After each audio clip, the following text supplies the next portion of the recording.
আসসালামু আলাইকুম। কেমন আছেন সবাই? সৌদি আরব আমাদের রোজা আর মাত্র 2টা আছে। আজকে দিন তো শেষ, আর 2 দিন। দুদিন বর্তমানে আমরা 1 মাস টেলাসের কাম করছি। আর টেলাসের ঈদের পর 15-20 দিন রুমে বসে থাকতে হবে, কারণ আমরা ফ্রি ভিসার লোক। 15-20 দিনের ভিতরে কোনো সাপ্লাই অফিস খোলা হবে না। অফিস খুলবে, সাপ্লাই কোম্পানির থেকে কাজ নিয়ে আসবে, এরপরে গ্রুপে ছাড়বে। ওই গ্রুপ আমাদের মেসেজ হোয়াটসঅ্যাপে আসবে, আমরা দেখে ওই অফিসের সাথে যোগাযোগ করব। তবে এতদিন আমাদের পয়সা থাকতে হবে। সৌদি আরব যদি আপা গোটায় বসে থাকেন, বসে থাকতে পারবেন, কিন্তু আপনাদের ফায়দা হবে না। কারণ এমনও লোক আছে যে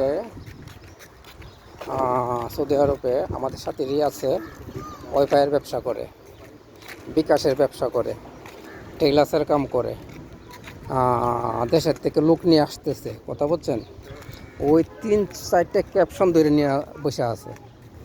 তো ওর মতন তো আমরা পারবো না, কারণ দালালি ব্যবসা খারাপ না, তবে আমার কাছে ভালো লাগে না। আমরা ইচ্ছে করলে পারি, কথা বলছেন। ইচ্ছে করলে আমরা পারি। একটা লোক আসলে 1 লাখ টাকার মতন ইনকাম করতে পারবে নতুন অবস্থায়, কিন্তু ওটা আমাদের ভালো লাগে না। কারণ আমি আনবো ভালোর জন্য, কথা বলছেন। আমি যদি 2 টাকা না খাই, তাও বলবে যে দালাল, ওই আমার থেকে 1 লাখ টাকা খাইছে। এর জন্য ওটা আমার ভালো লাগে না।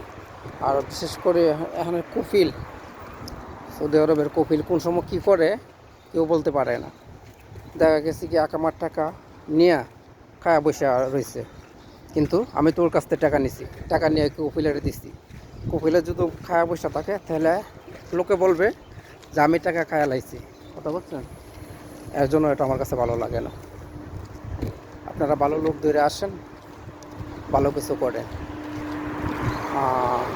চতুর্দিক দিয়ে খেয়াল রাখতে হবে। সৌদি আরবে কাজ করলে পয়সা আছে, কাজ না করলে কোনো পয়সা নেই। আপনার যতদিন পয়সা থাকবেন আপনার খরচা হবে, রুম ভাড়া, কারেন্ট বিল, খাওয়ার বিল, এমবি, কফিল, ফায়দা, একামা, টোটাল এভরিথিং সব কিছু নিয়ে হিসাব করলে মাথা ধরা হয়ে যায়। ঠিক আছে, ইনশাল্লাহ আসেন আপনারা সবাই।